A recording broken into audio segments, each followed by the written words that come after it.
Hello বন্ধুরা, তো তোমরা শুনেছো আজিকারের যে ধর্ষণ হয়েছে, যে ধর্ষণে খুন করা হয়েছে, সেটা তো তোমরা অবশ্যই শুনেছো।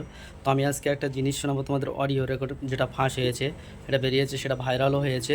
তো এই অডিও রেকর্ডটা আমি তোমাদের শোনাবো, তোমরা মন দিয়ে শুনবে আর ভিডিওটা বেশি বেশি করে শেয়ার করবে, যাতে সবাই ভিডিওটা দেখে, শুনে এবং প্রতিবাদ করে। এর যে এই যেভাবে তোমার অত্যাচার করেছে, তোমরা শুনলে তোমাদের গার পশম শিউরে উঠবে। আমি তোমাদের শোনাবো অডিও রেকর্ডিংটা, তোমরা মনোযোগ দিয়ে শুনবে। ঠিক আছে, আমি শোনাচ্ছি, শুনে দেখো। সোমা মুখার্জি, এত কষ্ট হচ্ছে ভিতরে যে হসপিটালে বসে থাকতে পারছি না। আমাদের সব ডাক্তাররা সবাই খুব ডিস্টার্বড। আজকে তো ওপিডি বন্ধ রাখা হয়েছে। তোরা জানিস সমস্ত ঘটনা শুনলাম, যা মানে সত্যিকারের ঘটনা, যেটা আরজিকরের ভিতরের যে ডাক্তার তারা তাদের বন্ধু বান্ধব মারফত এটা ছড়িয়ে মানে এসছে আমাদের কাছে। অ্যাকচুয়ালি যেটা ঘটেছে সেটা হচ্ছে, আমি শুনে তো মানে বিশ্বাস করতেও নিজেকে কেমন লাগছে রে। প্রত্যেকটা আমাদের ওয়েস্ট বেঙ্গলের প্রত্যেকটা মেডিকেল কলেজে, বিশেষ করে কলকাতার সরকারি মেডিকেল কলেজগুলোর প্রিন্সিপালরা, ডিপার্টমেন্টাল হেডরা, প্রিন্সিপালরা বিশেষ করে যারা ভালো করে ক্লাস করে না বা থিসিস তারা জমা দেবে, পিজিতে তো থিসিস জমা দিতে হয়। তো যারা MBBS final year final pass করবে না, সাপ্লি পাইয়ে দেবে, ইন্টার্নের কমপ্লিশন দেবে না, ইন্টার্ন হওয়ার পর কমপ্লিশন না দিলে তারা রেজিস্ট্রেশন নাম্বার পাবে না, এই সমস্ত ভয় দেখিয়ে টাকা পয়সা নেয়। সমস্ত জায়গাতেই এটা আছে। এর মধ্যে সব থেকে নিকৃষ্টের থেকেও নিকৃষ্টতম হচ্ছে সন্দীপ ঘোষ, প্রিন্সিপাল, যে তোর আমাদের কি বলে আরজিকর মেডিকেল কলেজে। সেখানে ভাব যে ওনার একটা বিশাল নেক্সাস ছিল, যাতে উনি বেশ কিছু ইন্টার্ন, হাউস স্টাফ এদেরকে দিয়ে ওই নেক্সাসটা চালাতেন। তারা ওখানে একটা সেক্স র্যাকেট চালাতো, তারা একটা ড্রাগ র্যাকেট চালাতো। ড্রাগ র্যাকেট মানে ওই যে ওটাতে বলেছে না, ড্রাগ মানে শুধু ওই হেরোইন আর ব্রাউন সুগারের ড্রাগ খাওয়া বা মদ খাওয়া নয়। ড্রাগ মানে হচ্ছে যে কম দামি, কম টাকায় যে ওষুধ পাওয়া যায়, যে ওষুধ না জল ভগবান জানে, সেই ওষুধের মানে কোটি কোটি টাকায় যে টেন্ডার বেরোতো, তার সেই ওষুধ নিয়ে ওষুধ কোম্পানিগুলোর কাছ থেকে কোটি কোটি টাকা, সেই সমস্ত টাকার একটা বড় অংশ যেত পার্টি ফান্ডে। বুঝতেই পারছিস তাহলে। সেই জন্য পার্টির একদমই কাছে উনি, পার্টির মানে একদম খোদ মানে উপর লেভেলের একদম আসল জায়গাটার কাছে। তো এবার উনি যে নেক্সাসটা চালাতেন, তাতে রীতিমতো কোন ইন্টার্নকে উনি পাস করাবেন, কোন পিজিটাকে উনি থিসিস কমপ্লিট করাবেন, সেগুলো সব ভয় দেখিয়ে টাকা নিতেন। আর তার হয়ে কাজ করতো ওই ইন্টার্ন হাউস স্টাফের একটা পুরো বড় নেক্সাস। এবার এই মেয়েটির যে পিজিটি, মেয়েটি অত্যন্ত ভালো, সে তার থিসিসটা কমপ্লিট করাবে না বলে হুমকি দিচ্ছিল। সে এটা জানতে পেরে গিয়ে বলেছিল যে আমি এরকম কোনোভাবেই মেনে নেব না, আমি এর বিরুদ্ধে আমি যাবো এবং আমি এর বিরুদ্ধে সব ফাঁস করে দেবো।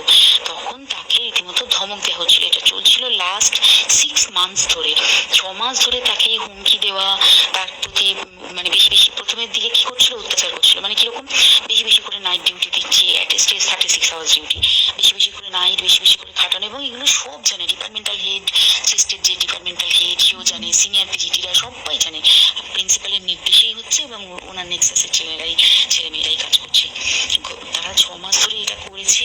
করার পরও যখন ওকে আটকাতে পারেনি, তখন কি করেছে, ওই দিনকে ওরা ঠিক করেছে, যে দিনটাতে এই ঘটনাটা ঘটেছে, সেদিন কতখানি প্ল্যান্ড এবং গট আপ গেম দেয়।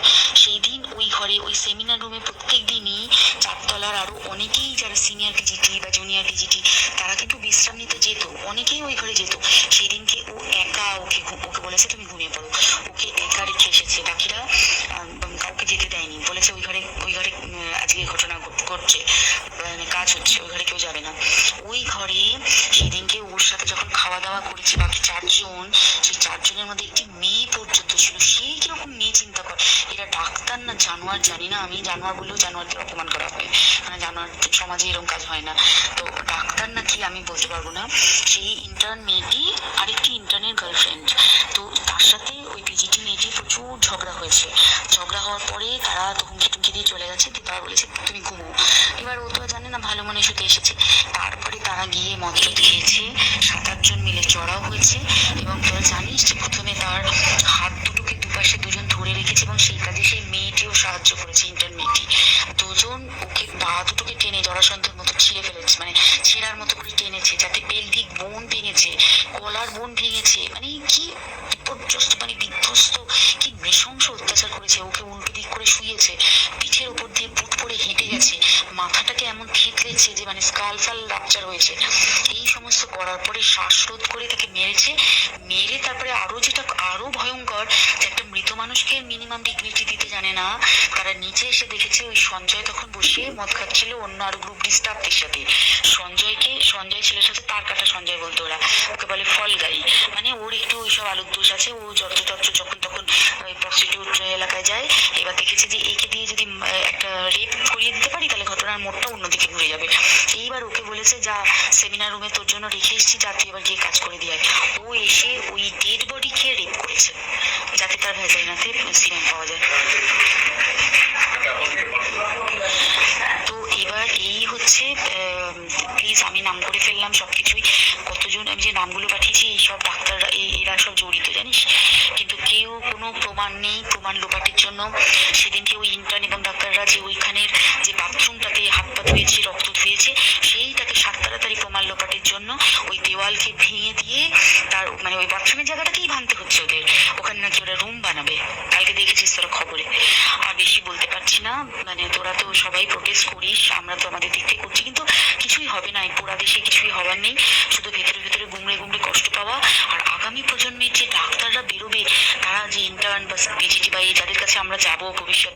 তো সবই তো শুনলে ভিডিওটা, তো কী বলবো আর, বেশি বেশি করে শেয়ার করো, যে জানে পুলিশ তাদের আইনের আওতায় নিয়ে এসে তাদেরকে কঠোর সাজা দেয়, এটাই দাবি।